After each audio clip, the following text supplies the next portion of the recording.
I had reached a point where my entire body was covered with a rash and I was desperate to get some form of treatment that you thought was good, that you thought was just something available at home, might be safe, might be natural, but it ended up doing more harm and it ended up increasing the lesion or increasing the condition even further. Hello and welcome back to the Doctor Academy. I know you're here today because you want to know exactly how and what did I manage to diagnose in myself. And in today's video, I'm going to take you through this journey of how I was able to diagnose a skin condition in myself. But the purpose of this video is not to teach you to self-diagnose. That is not my intention at all. Remember, I am a doctor, I am a dermatologist, so for me to diagnose a skin condition was an easy task. The true intention of creating this video is to give you an idea on how to investigate a particular symptom or a group of symptoms that you might be having or that you're experiencing, and what are the steps that you can take so that you can arrive to the right diagnosis with the help of your doctor. Now, if you know, when you visit your doctor, you will be asked a series of questions which we call as history taking. Your doctor is going to ask all sorts of questions of when did it start, how did it start, how did it progress, and there are many more things that they will ask. So these are a few of the things that help us determine what kind of disease is it? Is it something that has come rapidly? Is it something that has been since a long period of time? And this will help us even determine what the origin of the disease is. So you will understand what I'm getting to once we discuss what my case was. Now, as a doctor, it has happened on many occasions, like many occasions, when someone has come to us with a particular, especially since I'm a dermatologist, a skin lesion, but they have already applied, like they have tried over-the-counter topical applications that are available. They have tried their own DIYs. You might have some uncle or auntie who will give you some advice that try this homemade remedy or do this, and when it doesn't work is when you end up coming to us. So this is something that we really feel kind of frustrated about, because number one, you have altered or you have changed what the original lesion was.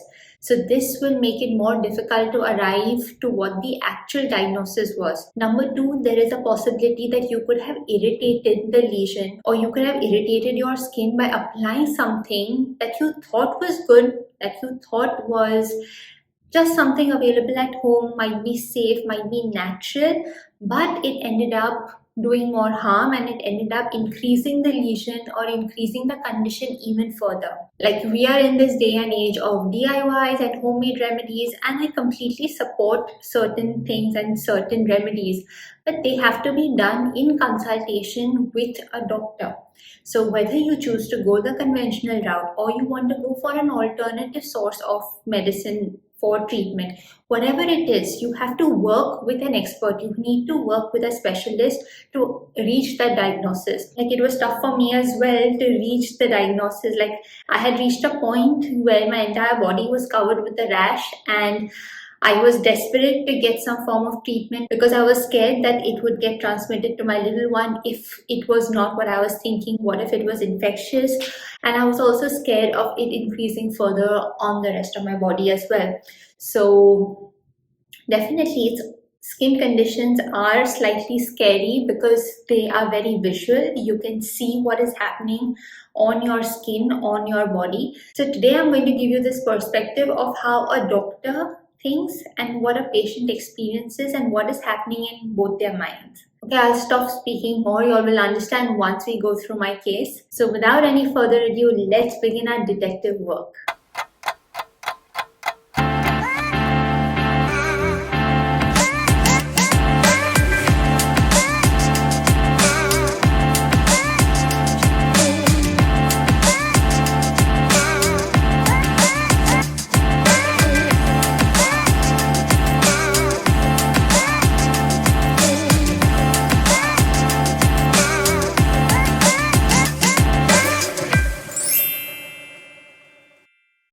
So starting on the first day, I actually developed this red raised lesion, a skin patch, not a patch, but it was raised on, like, at the base of my ring finger. I am not sure if you all can see this. I'll try to focus it.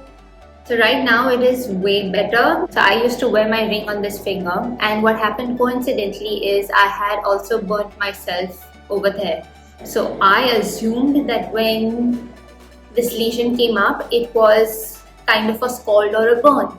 So I did not pay much attention to it. But over the next 2-3 days, so I'm talking about day 2, day 3, day 4, is when it started slightly increasing in size and started becoming itchy. So now it started getting my attention, and I started getting slightly worried because there were a number of things coming in my head. Now, because we know of so many conditions, like, ask any doctor, ask any medical student especially, we will tend to overdiagnose and think of all the worst possibilities instead of starting with the simplest things. So that is something that we are always told, you start with the most basic.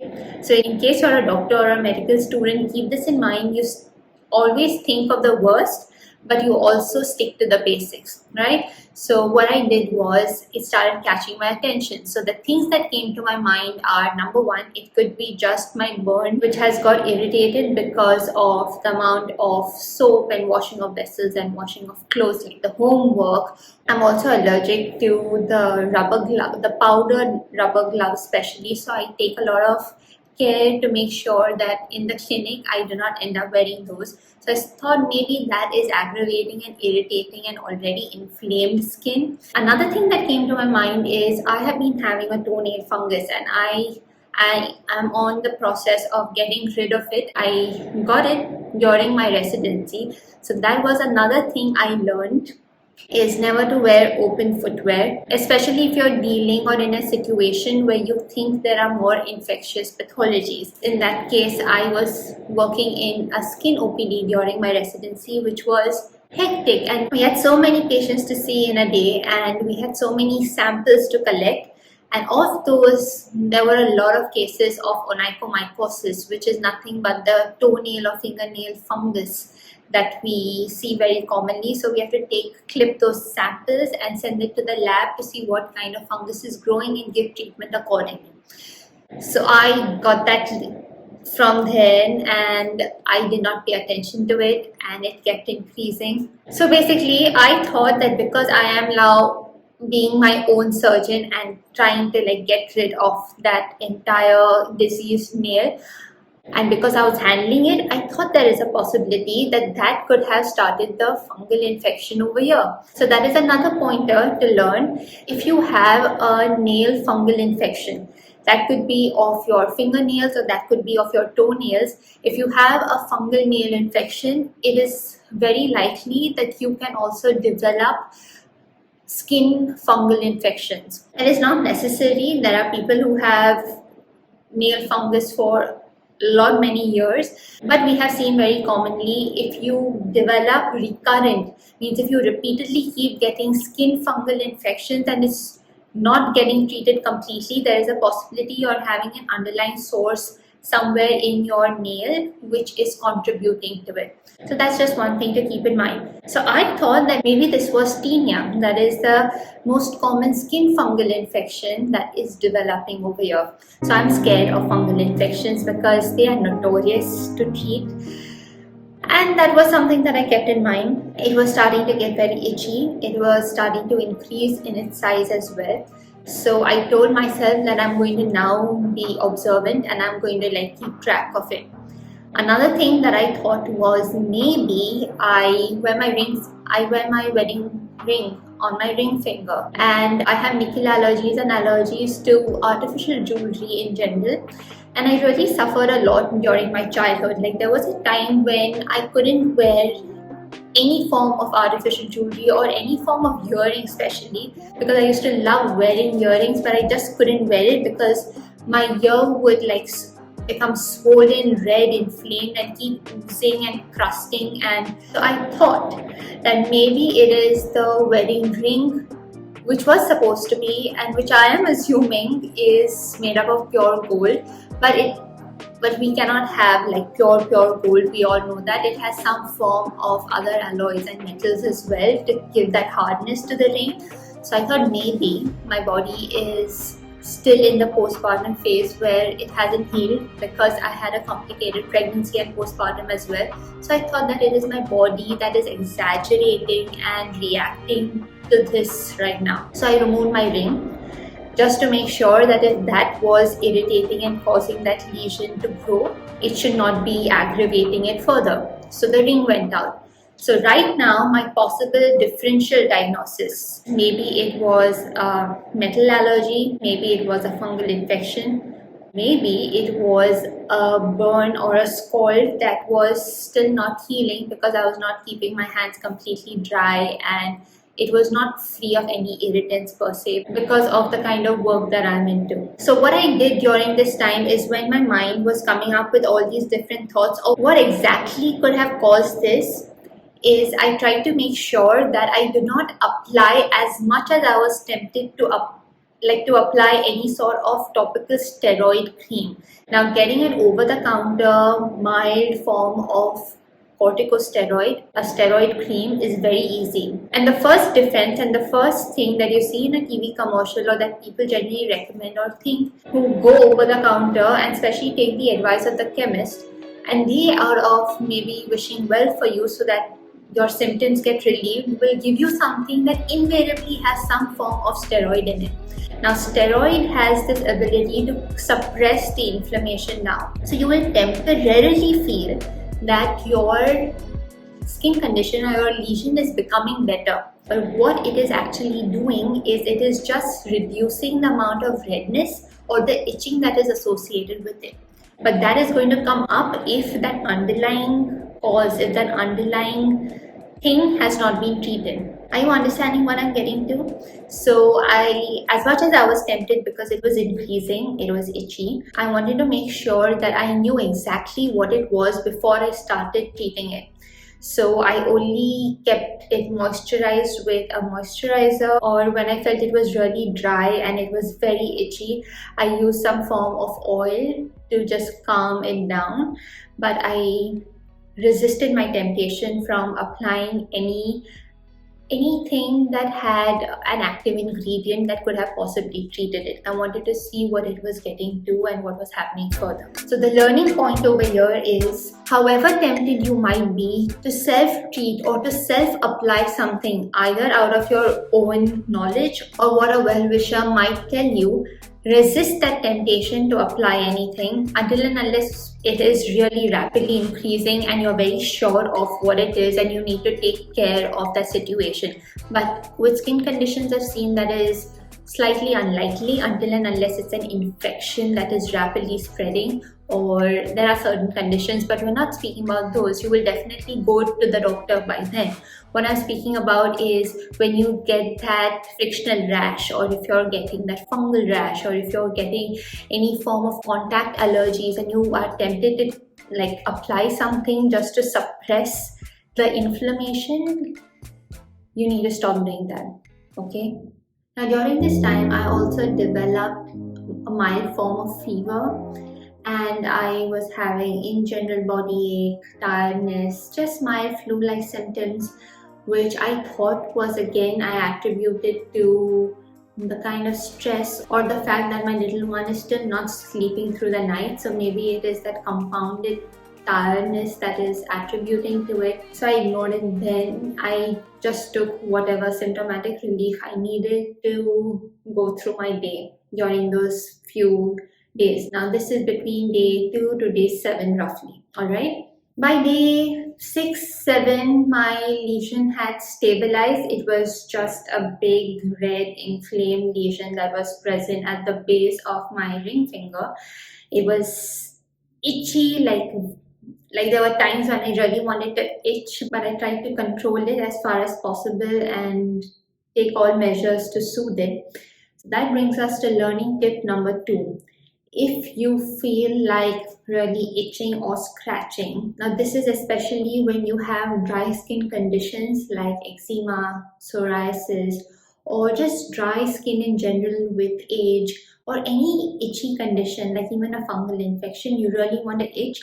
So you have to make sure that you try as far as possible not to. Now, I know it is not completely possible. The things that you're going to try to do during these times is to keep your fingernails short. So you trim your fingernails, because bigger nails will lead to more of erosion of that skin surface. And nails can also increase the chances of secondarily infecting that area. So protect yourself from the itching as far as possible. Now, around day 7 or 8, like roughly after a week, I started developing red, itchy, inflamed lesions along my undergarment line. So it was right at my lower abdomen is when I got these two like red spots, red big inflamed spots, where my underwear or where my undergarment comes in contact, the elastic of that undergarment comes in contact. So I thought maybe I am allergic to the elastic that they're using in it, because it was right along that line. So I stopped wearing those, and then the next day I developed 2 more lesions along the line, right along the line of where the elastic of my undergarment is. And this started increasing my suspicion that maybe I am really allergic to the elastic that is being used, but I had stopped wearing the new ones. So I was still not sure. I was thinking maybe it was a previous sensitization, previous inflammation that was just coming out right now. So I would give my body a few days to see whether it was increasing or decreasing. And so I did not do anything further. Like just the next day when I woke up, I saw multiple red spots on my trunk completely. And I even noticed them over the back, especially very prominent ones on my buttock. So now these were like small red spots all over the trunk. And then the next day again, these had increased. Now during this time, they were really itchy. I felt like itching a lot, and they kept increasing in their number.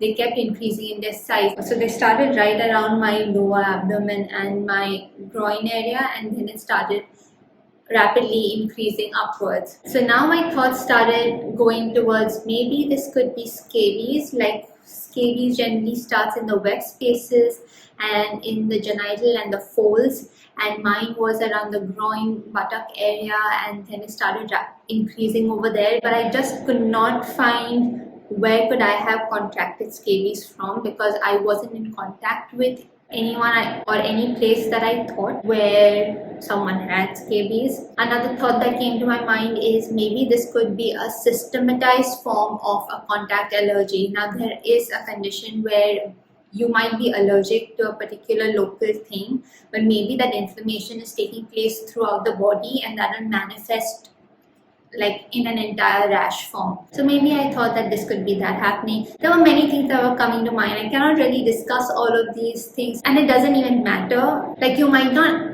understand the exact technical or medical terms if I use them, and that's not even the point. Like my aim over here is not to teach you what the differential diagnosis or the diagnosis would be. My aim is to make you understand of how I approach this particular thing.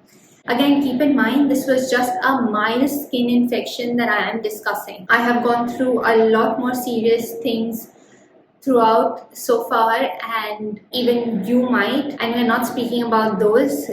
At those times, you definitely have to get immediate help from your expert doctor as soon as possible. But I'm speaking about like such mild things that you might not pay attention to, that you might tend to neglect, and might try to take care of it in a simple way by taking something over the counter. So I wanted to take care of that, because you might end up unnecessarily over treating yourself when you didn't have to use that particular thing, or you might end up worsening that condition.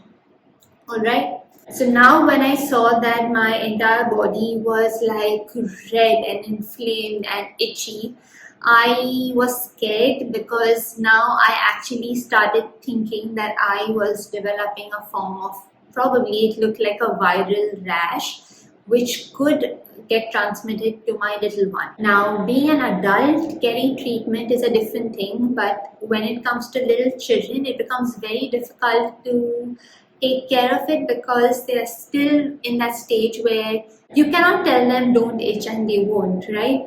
And to apply anything, it's just like prevention is better than cure. So that brings us to learning point number 3.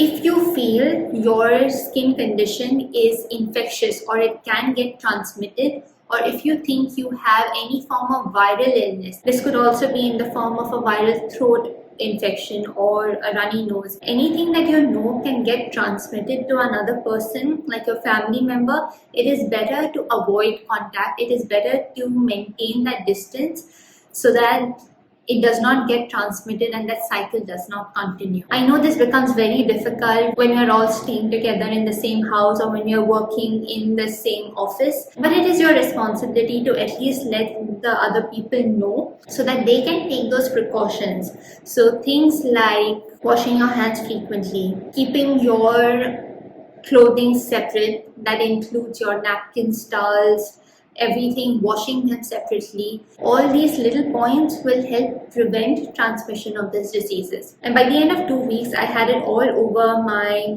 upper body, front, back. It has started spreading to my thighs, my legs, my upper arms. But what I started noticing is it had a particular pattern. It was forming this, it was forming along the V. It had an inverted Christmas tree appearance. Now, if you're a dermat resident watching this video, I'm sure you might have guessed what the condition was. So I want you to write the diagnosis down in the comments below without watching the video any further. You can pause right now and try to guess what it is, or even if you're a medical student. But I know for the majority of y'all, it does not matter what it was. It was a condition called pityriasis rosea. It is a skin condition that nobody exactly knows why it develops, but there are hypotheses that it occurs after a strep throat infection, or it could be because of herpes virus 6, and there are many other causes that have been postulated. But coming to the point, another way I could diagnose was the typical scaling that occurs around the lesion. So if you see the lesion, if you see the skin lesion, that is very characteristic. It has this red inflamed lesion that comes over the body, and at the border of it will be the slight scaling that will be present. Now, the reason why I could actually see all these changes and see that classical appearance of the skin lesions was because I tried not to manipulate what the original lesion was. Had I applied a topical steroid, or had I applied anything that was further drying, like even calamine lotion, it would have caused more drying of the lesion. It would have given an even drier appearance than what it was. What I'm trying to say is I could arrive to a diagnosis because that underlying original lesion was not masked because of either excessive itching or because of any irritant application or anything that could suppress it. Right? So if you have any form of skin condition and you feel now it is rapidly increasing, or it is very itchy, or it is something that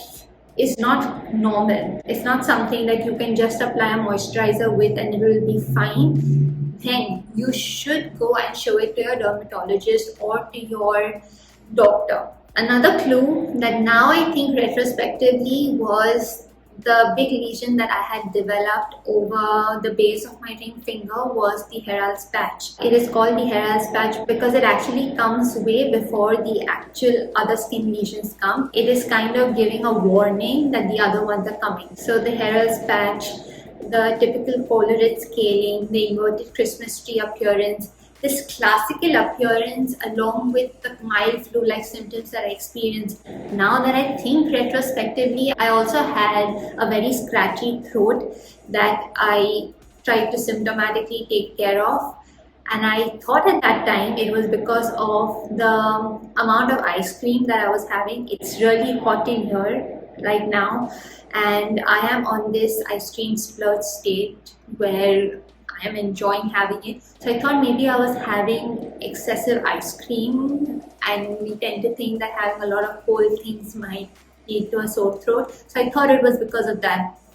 So we don't know, I don't know for sure, but we know that pityriasis rosea, the skin condition that I developed, could follow a throat infection. So these are the things that helped me come to a diagnosis. To be very honest, there is not much that you need to do except for wait and watch. It is self-limiting. It takes care of it by itself.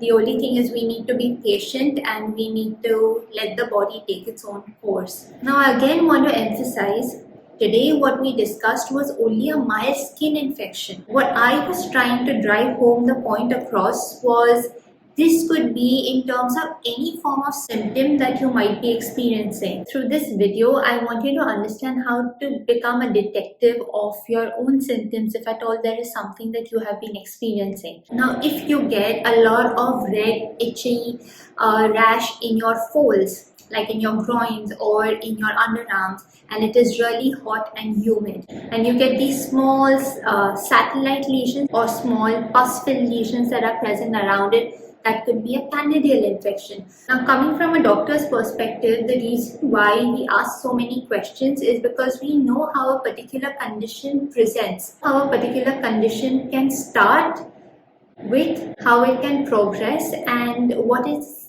peculiarity, what are its typical features. So that is the reason why we try to understand when did it start, how was it to begin with, how did it progress, is there anything that aggravates it, is there anything that relieves it, does anyone in the family have a similar condition as well. So these are the things that will help us come to the right diagnosis even without having to do any form of test. Alrighty, I hope you were able to get some clue and learn something from my case. What I want you to remember is, if you are developing any form of condition or any symptom, try to be more observant, try to pay attention to how did it begin, how is it progressing, is there anything that is aggravating it, is there anything that is relieving it, is it rapidly increasing, and use your own judgment and go to your doctor in a timely manner. Try to give your doctor as much as information as possible and relevant information. If you have applied something over the counter, or if you've had certain tablets out of your own knowledge, or if you had gone to a previous doctor and you are taking a second opinion,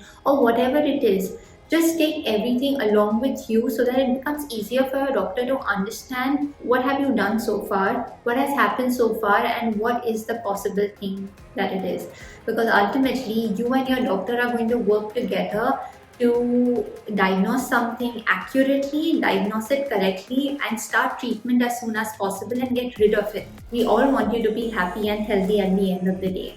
And if you're a doctor or a medical student or any trainee, I'm sure you know this, we always try to empathize, but it becomes very difficult to actually understand what the patient is going through.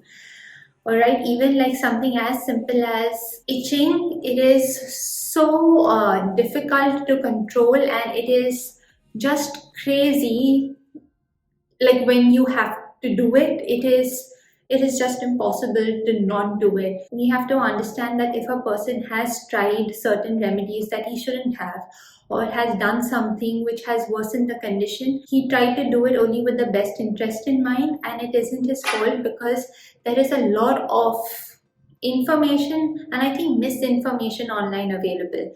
So it is our responsibility to try to understand from where it is coming and try to salvage the situation and do the best we can. Alright. As for me, I'm still in the recovery phase. The lesions have not completely disappeared.